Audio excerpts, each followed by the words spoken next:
Hi, good day. I am here with musical legend Mervyn, Africa, one of the sons of Table Mountain, one of the sons of the South African soil, if I may say so. I've been living in the UK for a while, but it looks as if Mervyn is back, and it looks as if he's here to empower some people. And Mervyn, it's lovely to have you with us here in the studio at the African Musicians Trust. And I have a couple of questions. I mean, there's so much that we can talk about, and we've been talking earlier on. But maybe I'm going to start with, when did Mervyn Africa start his musical career? And where did this all start? Well, I was born in District 6, South Africa, Glenn, and I started actually at about 5 years old. I did my beginners at the Holy Cross, up at the top of Hanover Street, and I really thank them for teaching me, keeping up with me, with all their discipline. Were you a naughty boy? No, it's just the fact that it was a bit hard in District 6 to be walking around with music books, and you know, you will always be teased, you know, what are you doing? Well, oh, he plays piano, or he plays music, you know, and your books will be thrown, you know, to the ground, you know, by some bad kids. Yeah. So I used to sort of hide my books, and I looked a little bit fatter when I came to the nuns. But anyway, they were really good for me, and they taught me everything. And in fact, there was this one sister superior that taught me outside. What I mean by outside is like things that have been banned in European places, especially Russia, and with the composers, and she would keep me on for longer than my time I had to be there, and teach me all, you know, quite a lot of old Russian band music as it was, and I'll come back home, and my mom would say because everyone played piano in our family. And so my mom would say, well, I'm not sure I've heard this song, what kind of song? And I would always blame Debussy. Wow. I would always say, no, it's a Debussy song, it's a Dvorak song, or something like that. So I was lying, but I was enjoying, you know, knowing about, knowing all these kind of new songs, you know, that was outside books that they used to bring, you know, to South Africa and teach sort of, you know, a little bit more advanced than other children, music. So piano was your first instrument, or was it voice, or was it both? No, piano was my first instrument, and with the voice is concerned, I started at you know, around about 11. I started with the Cape Town Boys Choir. Okay, so you sang in the Cape Town Boys Choir, and it's amazing. So studying classical music was almost frowned upon in the community. Is that what you're saying? Yes. The bad guys would think you're a little bit of a, I don't want to say the word morphy, but they would think that, yeah, you know, if you're doing music, it was a bit of a sissy. Yeah. That's right. Yeah. And it's so sad. It's so sad, because I mean, you are an amazing, and I'm sure all those guys that used to throw your books around today look at you and just say, wow. They still, I see some.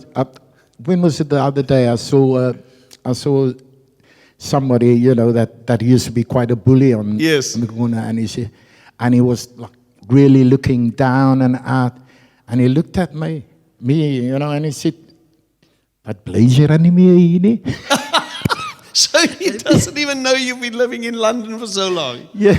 Wow. So I mean, like, you know, it's but you know, after some time, you know, these guys, they became more lenient. Yeah. Because when they passed our house, you know, they would hear. they would hear the music and couldn't believe it was me playing that. Wow. Amazing. And I gained respect, you know, on the streets. Yes. You know, for playing well classical music, and it was top. It was I put the cherry on the top, you know, when I started Yes. playing jazz. Jazz, absolutely. Well, I've heard, and I'm no expert, but I have heard that classical musicians, when they transition to jazz, they become some of the top jazz musicians because of their discipline, their speed. Is that a truth in some way? That's so true, you know. And the thing is I won't say better or anything, but it's not easy to do the crossover from classical Classics to jazz. Because of the training? Yeah, because of training and how you get so used to reading music a lot. Right. And of course, you know, having to remember it, Yeah. you know, have to build up your memory so strong that you are able to play with an orchestra, you know, Absolutely. Yeah. without the music. Yeah. Really. So you really and truly could do solo piano, which you've just demonstrated for us.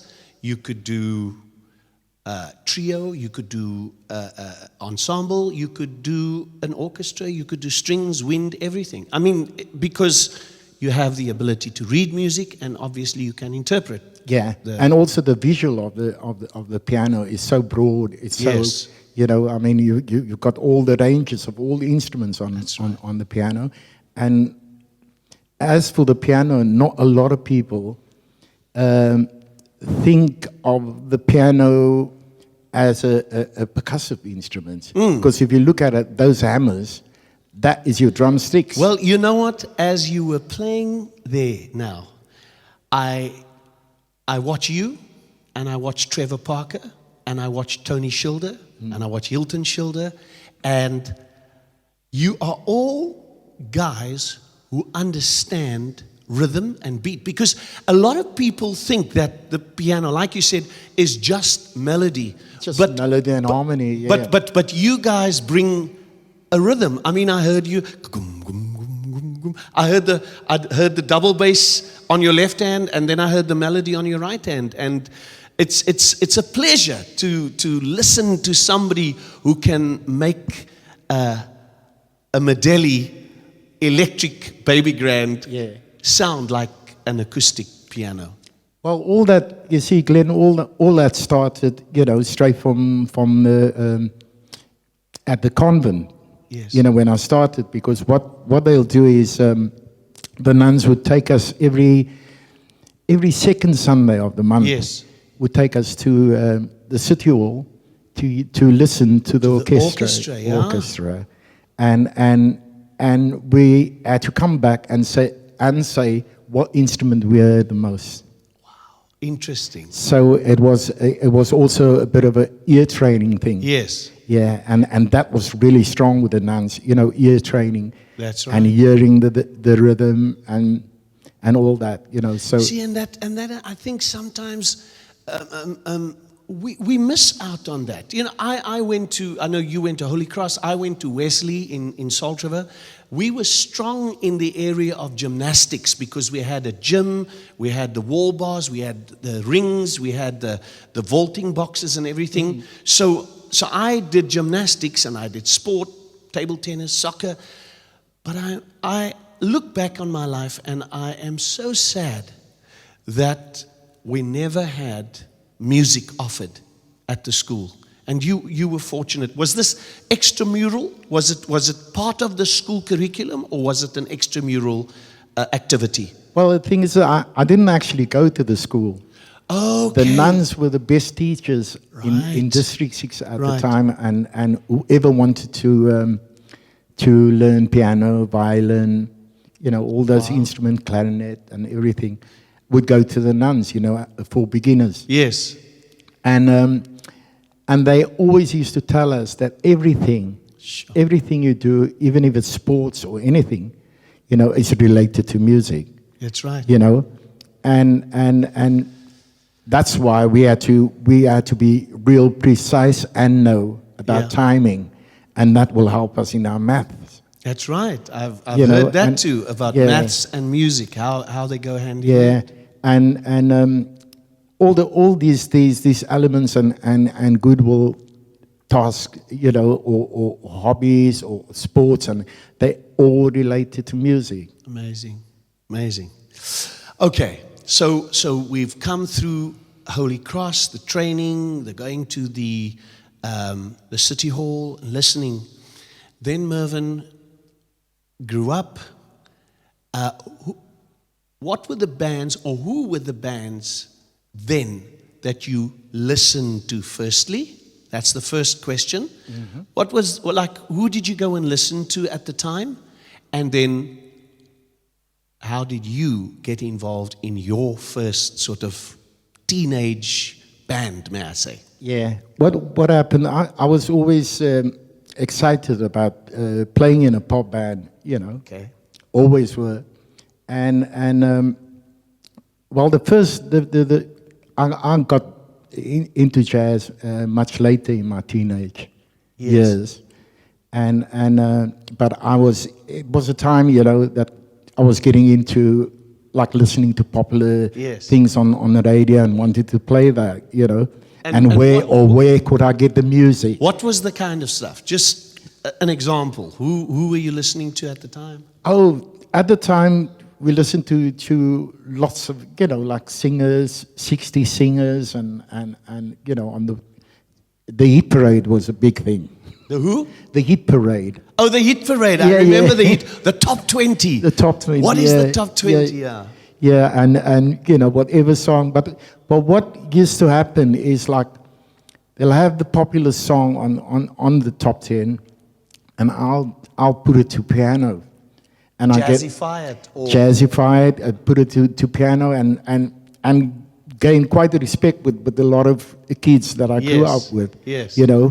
That would say, you got to listen to this song is number one. Yeah, great band and everything, but you have to listen to Mervyn play it all on one piano. On the piano, yeah.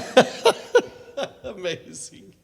And then your introduction to playing in a jazz or in a Afro jazz band. What was your first introduction? Yeah, there was this cousin of mine. I don't know if you know him, Rudy Burns. Rudy, the guitarist. The guitarist. That's From my Bosnians. cousin. Mom was his grandmother. His godmother. Godmother. Yes. Rudy's a lovely, lovely guitarist. Nah, he, at the age of about 15, he said, why don't we Start a band? Yeah, no, why don't I play in their band? They're going to give me a fafisa and things like that. And he went to go big to my mom, no, we'll bring him back, after the gig. And is Rudy older than you? Yeah, it's much older than me. Is that so?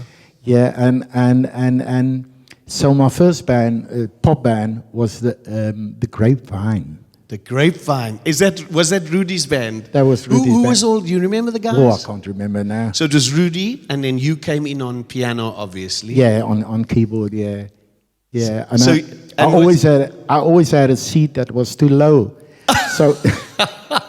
So you'd be sitting with your arms up. Yeah, because I was so used to playing piano sitting. That's right. And that was also the first time I learned how to stand playing piano. Okay, of Yeah. course. Pop band, you got to stand and play, exactly. Yeah. And the nuns are very strict about the height of how yeah. relaxed you must be Yeah. and how you must sit. Oh, yeah. My wife also had training through the nuns, and she remembers the ruler being used when Yes. the ruler on the knuckles Yes. story? Yeah. When you played the wrong notes. So Rudy Burns, it was the Grapevine, and then from the Grapevine, how did you get to the popularity of Mervyn Africa, Afro jazz pianist? How did you? Okay. What happened was a lot of my friends, their uncles or fathers worked on the boats, and they would bring LPs then, you know those yellow ones, Yes. green ones, and from Japan and Far East. That's what I used to say. They go from the Far East, and they. Then I started getting attracted to jazz. Listening to Duke Ellington, and then I spoke to my dad. I told my dad I really want to learn jazz, and he was really shocked because my dad was a church warden and my mom was some big name, and she was a commandant of the Red Cross. Right. And to them, they wanted me to follow my brother's steps. Which was? Which was the organist at the church. Okay. Yeah. They wanted you to play in the church, not in the nightclubs. Yeah, and familiar then, story. Yeah, and then my father said, "No, let me ask my cousin." Now we were talking about this earlier on. Yes. About this cousin. There were so many Many, secrets. and we never found out about I him. never knew Henry Febb was my cousin. Henry Febb. As well. Okay, my goodness. Henry, and he said, "No, I'm gonna. You can go to my cousin. He plays jazz, and that's where I went for my first lessons." Wow. I had a bag full of music books because I thought, if he asked me to play anything, I'll take my music books and play it to him. So my first audition with Henry Febb was, "Come in, my boy. Are you Bill's?" My father's name was Bill. Yeah. William. Bill. And he said, "Have you? Can you play something?" And I started taking out my music, started playing, all the best ones, like a bit of Debussy, Yeah. and a bit of, Bach and all that. I took out my music, I played this. So it grabbed my hands at the piano. Henry Febb grabbed my hands and said, "Now, you're not going to read anything. You're going to learn to hear things." Wow. And jazz is all about that. It's hearing, Wow. sharing, Wow. and you could even hear, music Yes. while someone talks to you. You can follow their phrases. Wow. And I thought, what is this? It's going to be too hard for me, all this jazz, because if I have to follow up these things, it's really just going to be hard for me, you know. And he said, no, it will be okay, and he asked me, what am I listening to in jazz? So I said I started listening to Keith Jarrett, Chick Corea at the time, and then he started, then he trained me. Wow. With Chick Corea tunes and Keith Jarrett, at the time, and later he taught me a bit of ball play. Yes. Well, it's amazing. I was earlier on in the interview, I was going to ask you if you knew Henry February, because I thought District 6, Holy Cross, Warm Estate, it's a close proximity. But I have a story to tell about Henry Febb. After Stitch, the band Stitch, I became a part of Airborne with Sean O'Connell. Oh, yeah. And I remember Sean used to go to Henry February for lessons as well. And there was a time when Henry and Ezra and Basil, they were playing at the 5 to 4. And I think that was probably the time when you were in London. Yeah. And we would go, we wanted gigs, we wanted to play. And I remember going to the 5 to 4 the one day, and Sean, Henry's upright piano was there, or the 5 to 4's upright piano was there. And I remember Henry saying, all right, ladies and gentlemen, I got a young band that's going to play here. One of my students here, Sean O'Connell. And he introduced the band. Because you had that way of talking, very demonstrative. And anyway, Sean got down behind the piano and we started playing. And in the middle of the song, he just slapped Sean behind the head. Sean, you're playing the wrong notes, man. In the middle of the gig. But he had that kind of authority, I mean, I remember him playing with Ezra and the guys, and somebody comes up and plays the wrong note. he bangs the piano, he stops, he says, "No, you're playing the wrong note. Let's start it over again." You know, he was that guy. But what a brilliant, brilliant piano player and teacher. Yeah, I mean, like you, when we did, when I did lessons with him, I would say things like, "Play me the song again." Yeah. And I play, and I turn it on, and he's not there. Where is he? You know, while I'm playing the song, and I'll just hear from the kitchen. You say, the fourth bar, and I thought, how God, he's noticed that the fourth bar don't play it right. And he was amazing. He was just amazing, and like you said, you know, he was very sort of demanding, on and time, authoritative. very much, you know. And but then I thought, because he's my dad's cousin, they all like that. That's right. Yeah. but there was a strictness about our parents, you know, how they, and I think we've become a little more lenient, which I don't think is such a good thing, because sometimes the discipline, you know, the Bible says, train up a child in the way that he should go, and when he's old, he will not depart from it. And so, I mean, even in your life, you know, you've gone full circle, but you're back, and your spiritual side of your life is intact, and we're not perfect, but we're trying to move forward. So, Henry Febb, and then how, you know what I'm wanting to ask you. How did you get to Osviti? Because many people don't know. They know about Pacific, they know about the Rockets, but many people don't know about Osviti and how the name came about. Well, what happened is I had this friend, you know, that I think a lot of people know too, Nazir Kapdi. Yes.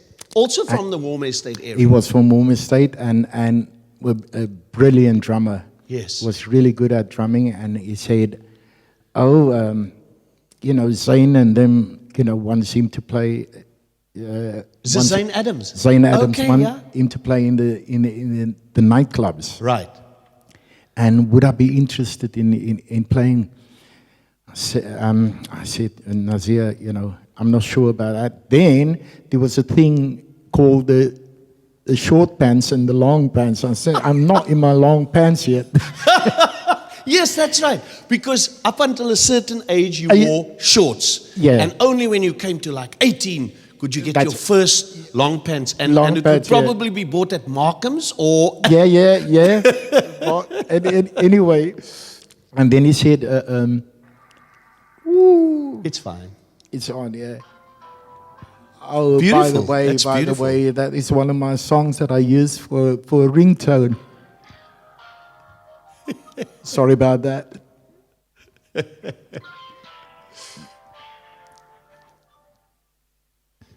I was so sorry about that. But what was the question again? Yeah, you were talking about Nazir Kapti asking you to join, and then you said, well, I'm not so sure about playing in the nightclubs because there was a thing about the short pants and the long pants. You were not in the long pants yet. Yeah. So he said, no, that'd be fine, you know. Like I can, you know, get my brother to, what size are you, and things like that. And organize you a long pants. And he used to roll it up and really belt me because I was thin. And we went to the nightclubs and at the time, what clubs were around? Well, there was clubs like you know, the Catacombs. The Catacombs. There was Dion's. Was Dion's? Dion's, yeah. Around? Yeah, and quite a number. I can't really remember off the top of my head. There was one on the foreshore as well. Okay. Yeah.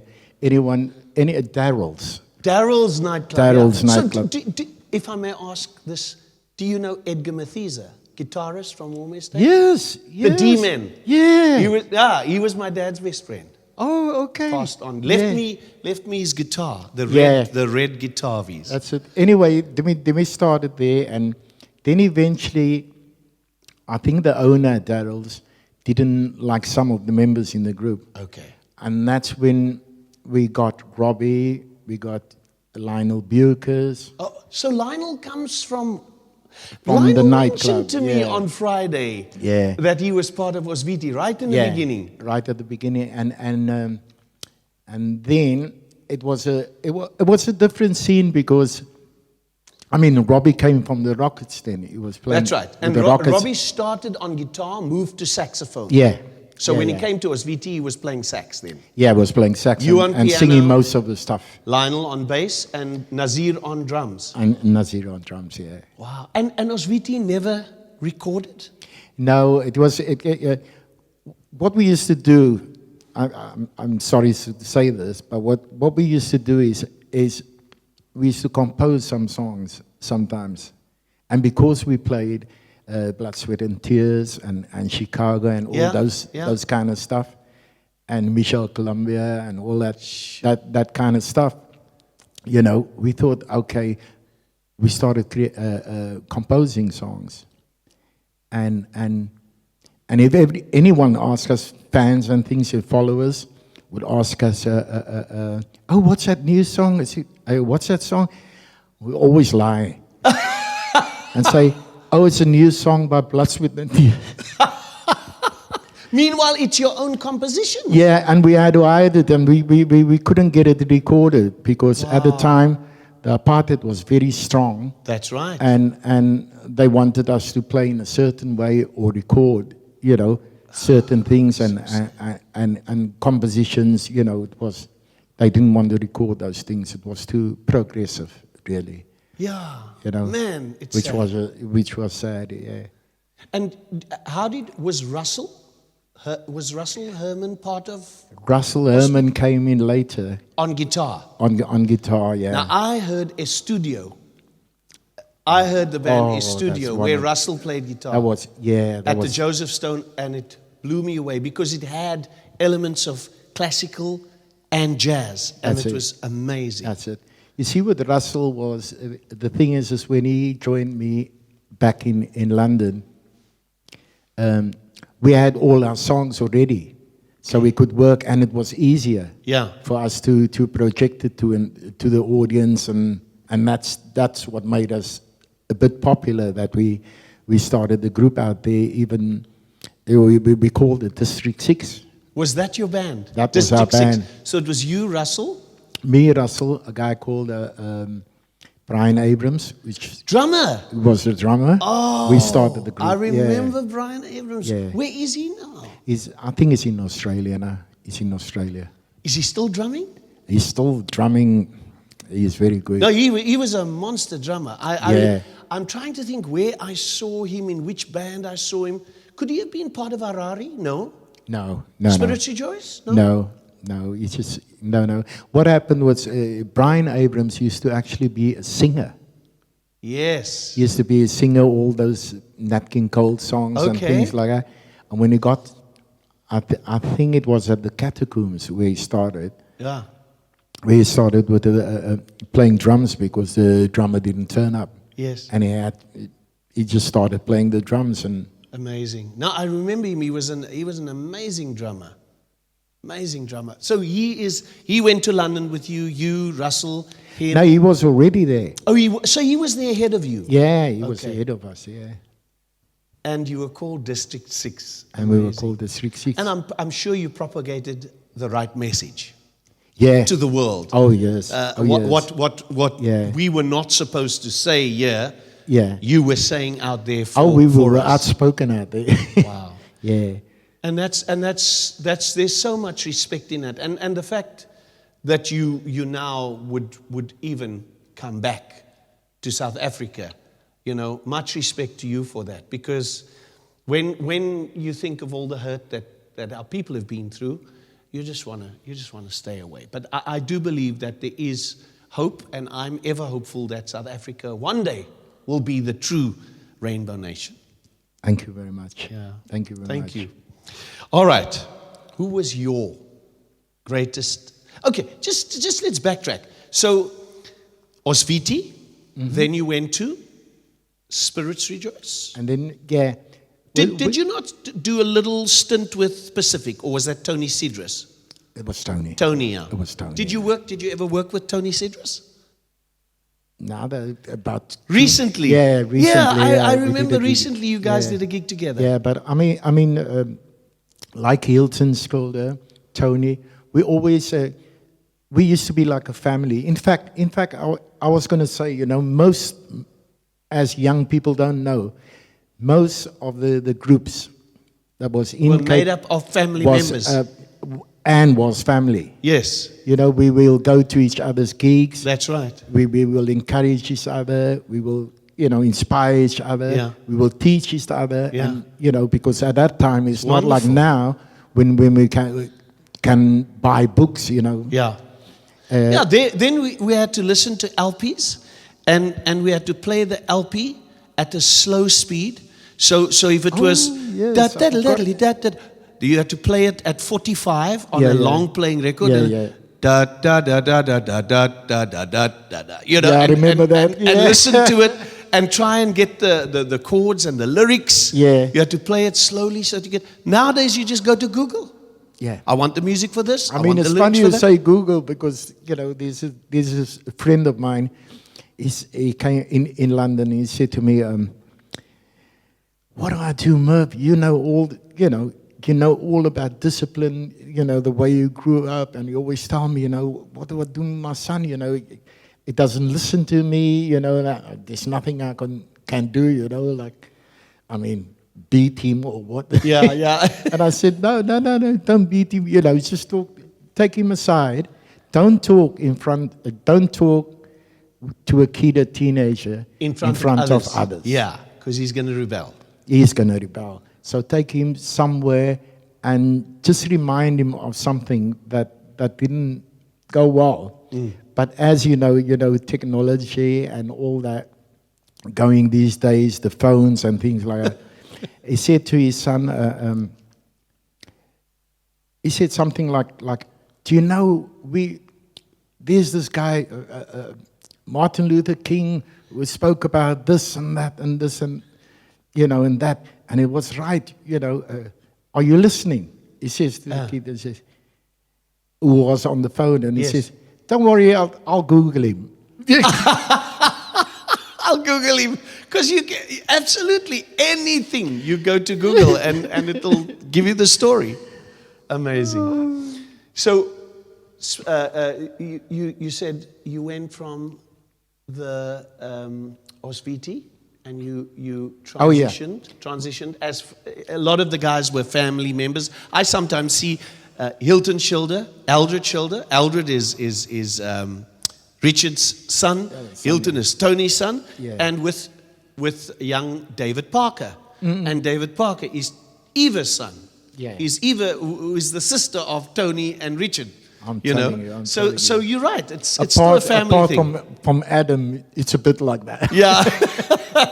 Well, we are all descendants of Abraham. Oh yeah.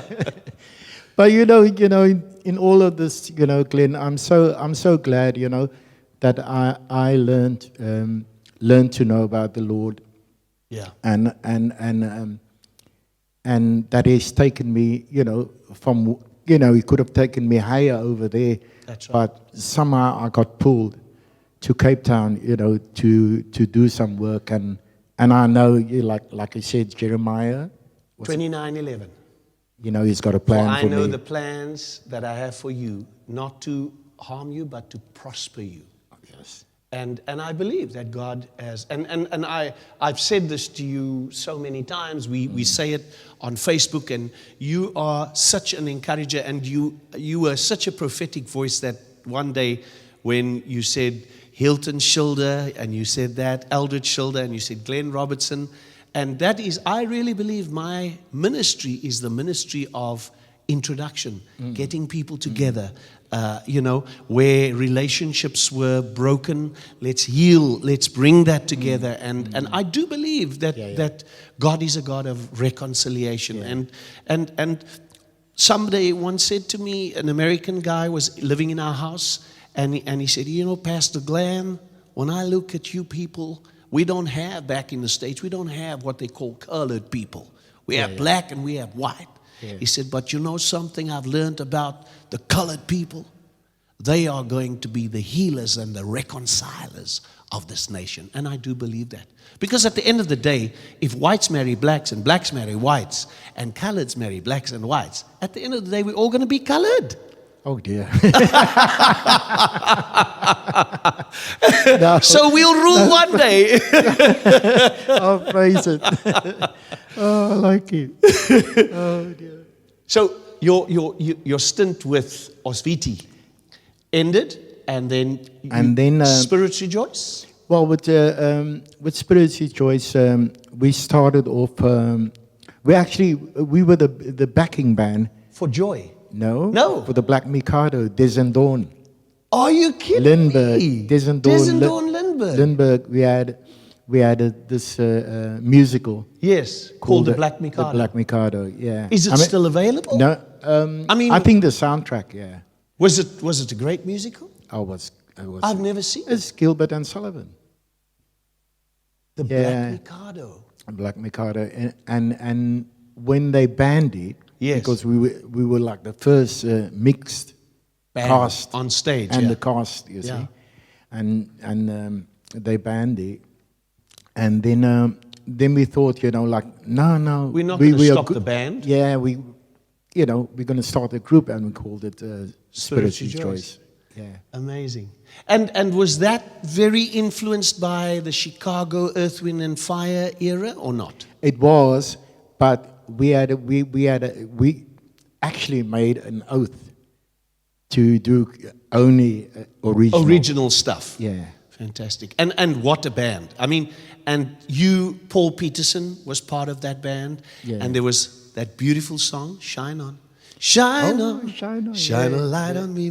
Oh, what a beautiful. And you know what, Paul, if you're listening, Paul Peterson, it's about time that you make a comeback to the performance scene, the jazz performing scene. Would you agree with me? What a lovely guitarist and singer. Respect him so much, and just an amazing guy as well. I mean, at the time with Paul, myself and Robbie, we couldn't believe. He was probably the fastest guitar He was. I mean, I know Jethro Butto is fast, but Paul Peterson is speedy, man. Paul was so fast, and Paul had a different manner to the guitar. Yes. And when he gets cross, he gets excited, really excited. Because we'll say, no, Paul, or Duke McCarthy would say, no, Paul, you're not playing this right. It's like this, it's like this. And it will go into this high voice saying, no, man, it just goes like this.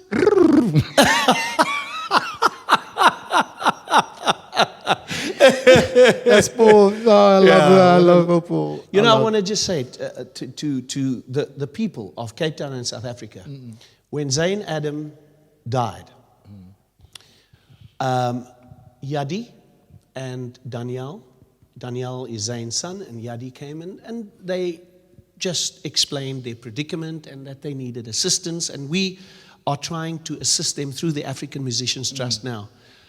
But I phoned up Paul Peterson and I explained to him the situation. And Paul said to me, Glenn, I've got 100 and I don't know how many CDs of my own. I'm going to bring it to Kaleidoscope and I want you to sell it at Kaleidoscope. And the money that comes off those CDs, I want you to give it to the Adam family. And I said to him on the phone, I said, Paul, I am in tears as you are talking to me right here. Because an act of generosity like that, I have never experienced. And Paul brought it himself. He brought the boxes. It's the CDs are upstairs, and every Friday we have CDs available for sale. And whatever sales happen on those CDs, it will go to Yadi and to the Adam family. But that's his commitment, just a heart that big, generous heart. Very generous, yeah. So Paul came, and that was a hit song, wasn't it? Shine On? Oh, yeah, it was on the top 10, it was on the hit parade. And a beautiful song. What other hits came out of Spirit Rejoice? Well, with Spirit Rejoice, we did a lot of things with joy as well.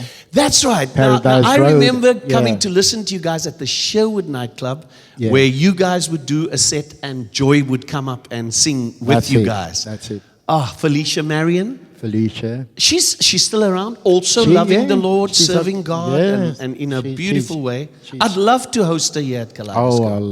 I love Yeah. to do. I mean, Paul was talking about, doing A reunion, yeah, concert, why not? with who's left from Joy And Spirit and Rejoice. Spirit Rejoice, and we were going to ask Daryl Andrews to do the big score. band and score. Yeah, that will be awesome.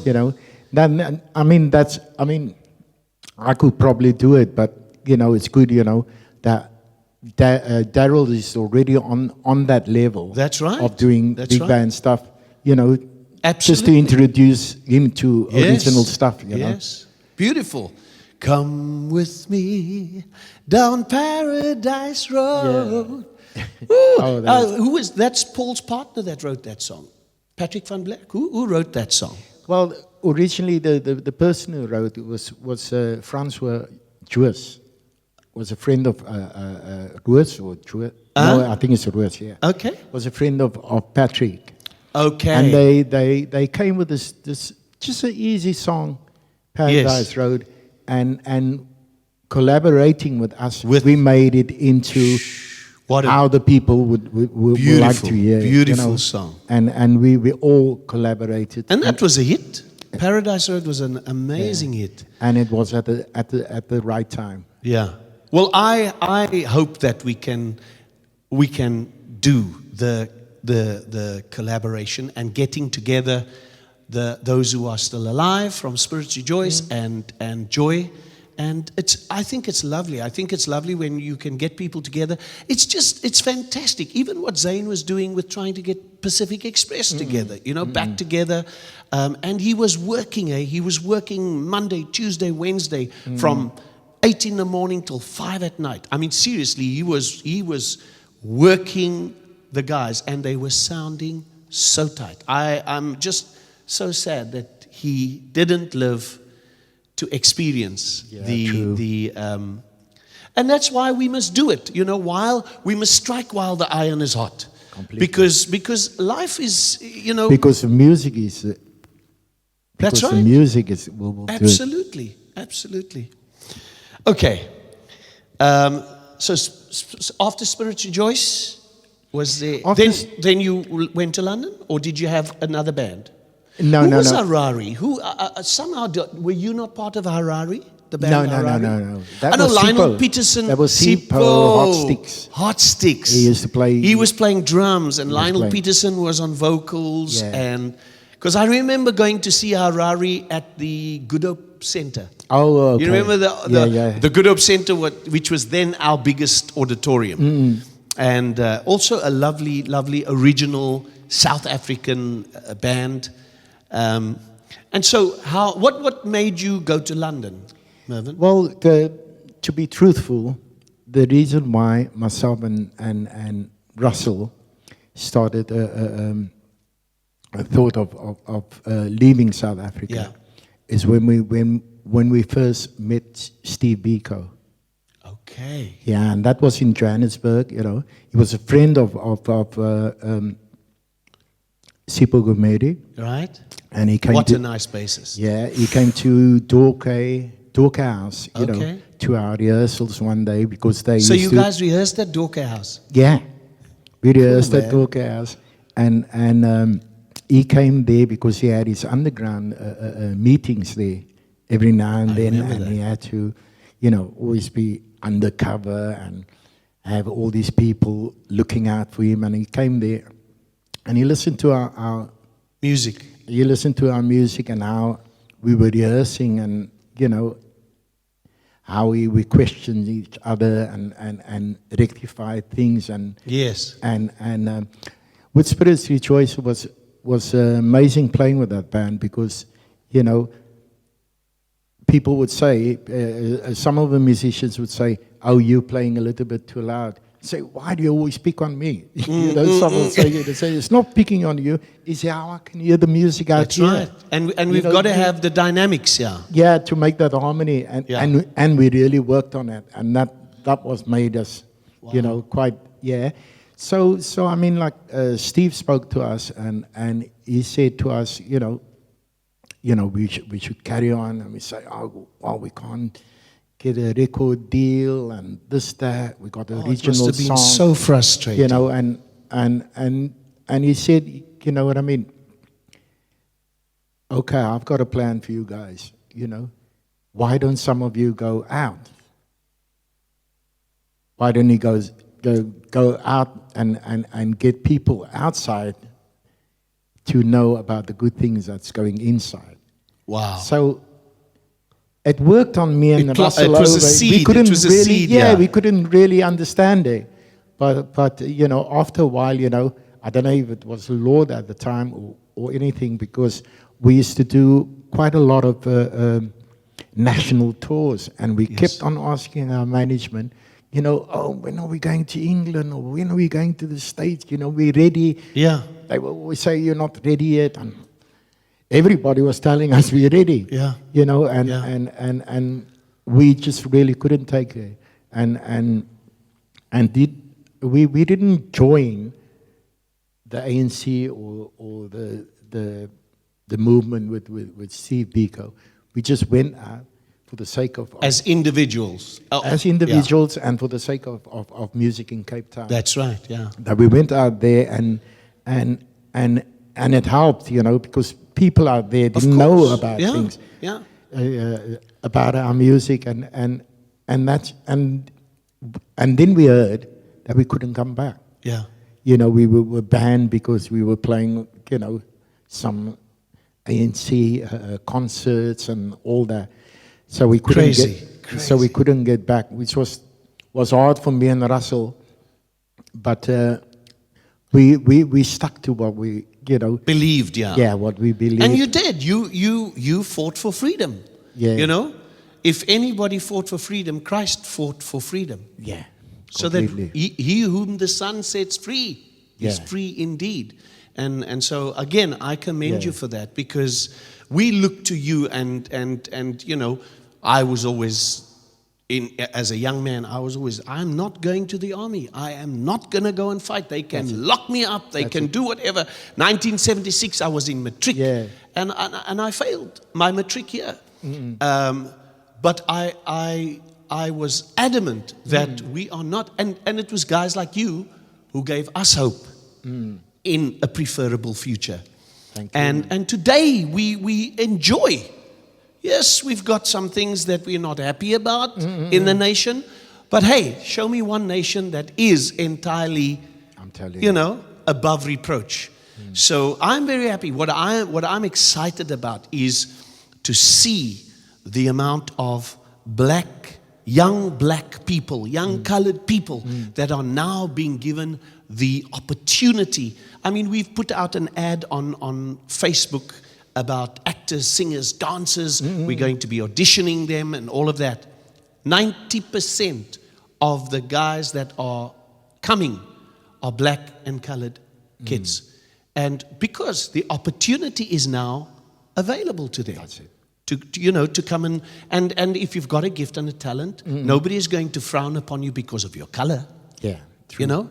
It's level the playing fields now. Yeah. We all stand an opportunity. We all have an opportunity to make it. Look at this young 100-meter sprinter. Ooh, 9.8 odd seconds. 100 meters. I mean, no recognition. But hey, the world's going to have to stop and listen at some stage. Yeah. Okay, Mervyn, moving right along. Who, in your opinion, was your greatest musical influence? I know we all have an international guy and we have a local guy. Who was your local guy and who was who inspired you as a piano player locally and who inspired you internationally? I mean, I'm sure there are many, but your favorite. I know there's quite a lot, but I must say that at the time, at my time, it was Chris. Chris Shoulder? Chris Shoulder. Wow. What? And He he's still really an inspired me. amazing piano player. And for him to teach me all the voicings of Paul Bley and all the other stuff, I take my hat off for him, because it was always to me as a young person, I want to be able to play like that. I want to be able to do that. Yeah. And he, on the local side, would invite me and to his place and basically guided me. Wow. And we passed it on. Because after he's been doing me, I did that to Hilton. Yeah. So we passed it, like family pass on. Amen. You And that's the way it is, down the generation, Yeah. multi-generational vision. Yeah. And then internationally, I like Bill Evans. Bill Evans. Bill Evans really helped me a lot, to do the crossover from jazz, from classics to jazz. Fantastic. What was the tipping point in your career? And I maybe your tipping point was going to London. Maybe your tipping point was coming back. What was that special place for you in your career? What was the place that took Mervyn Africa from success to significance? Well, what I would say, when I went to London, I was really grateful for that because. Was it the first time you'd ever left the shores of South Africa? No. I've left the shores, yeah. But Swaziland? I've been to Swaziland, and okay. I actually been to 89 countries now. 89, but London wasn't your first. London was my first to Europe. Okay. That was in 81, and I liked being in London because it was also going through quite a big change, Yes. And I was part of that, that change, I mean, yeah, within the arts and things, and I really liked it there because I could do everything I wanted to do. You had the freedom. I had freedom. And because you were South African, who was not really a with a sore foot. Yeah. You basically had people gave you the free rein to do that, and that's. Did you ever bump into or get to know Trevor Jones? You know who Trevor Jones is? Trevor Jones. Trevor Jones is also born in District 6. At the age of 17, went across to London. His bags, as they were taking the bags in a net from the ship to the shore, his bag stowed away, dropped into the ocean. He lost all his clothes. He lost everything, and he went to BBC. And he was also classically trained. And if I'm not mistaken, he may even have been trained at Holy Cross. But I would say he's a little older than you. Because there was two brothers in. The one was a reverend. The one became a reverend. That was with me in the Cape Town Boys Choir. Jones Brothers. Then it's them. Now, such Trevor, a long time. now let me tell you, Trevor Jones, the one is a pastor or was an Anglican priest, and the other one is a world-renowned score writer of movies. Last of the Mohicans, all of those movies he did. And he started at BBC, just basically doing errands and moving around. And somebody asked him one day, "What do you want to do?" He said, "I want to write film scores." And they started training him up. And he eventually worked in, where did the Beatles record? In Abbey Road. Abbey Road. He worked in, Abbey Road was at, basically his... Parkwood Studios. Yeah. And I would love for Trevor Jones, I would love you and Mervyn Africa to have a coffee date at some stage. If you ever watch this clip. I would love to. Yeah. I would love to. So there were two Jones brothers in the choir. In the choir, I'm yeah. sure it must have been. Yeah. We used to refer them as the suburb twins. Oh, yeah. Now, why the suburb twins? Because they came from the suburbs. Yeah, they came from either Claremont or some, My the, goodness, what a small world. Oh, Okay, last question. What do you, or not a question, last statement. I want you to look in the camera and I want you to speak to young South African musicians. The do's, the don'ts, the how, what is your advice to young musicians? well, my advice to young musicians in South Africa, as a procedure of the country is not going that well, and we all seem to want to go to America, Europe, and all these places, to play, I would love you guys to stick around, strengthen up here and keep it here. Yeah. We want to have some kind of empire like all these other these other countries have, which we never got a chance to do, but now is the time. So to me, I would like you to stay, change the wind and practice and do whatever you can to make yourself strong here, as we are going to help you to make it big here and to remain here and be a legacy like all these guys that's been here. At long, someone told me, why do people always say, R.I.P., rest in peace? Well, I want to say, return if possible. Thank you. Amen. Well, we'd like to thank Mervyn Africa. What an amazing person, lovely, humble, down to earth, amazing musician. He's going to be performing here at Kaleidoscope Cafe on the 1st of April. It's not April Fool's Day, it's Mervyn Africa Day. Please come and support Mervyn. Come and listen to the music that this man has built up over the years, the repertoire that he has built up over the years. He's going to be here with a trio, and we're going to have an amazing time of enjoying our local jazz giants. And if you'd like to get involved in the African Musicians Trust in any way, if you can help us, assist us with finance, with prayer, with any way, we are still looking for insurance for musicians. We are looking for Provident Funds for musicians. We're working with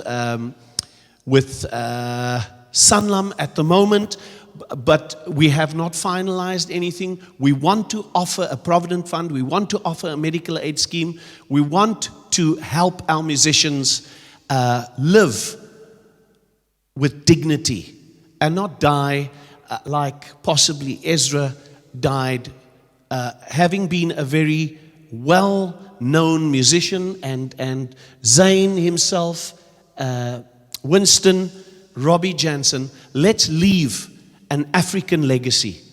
Thank you so much. God bless you.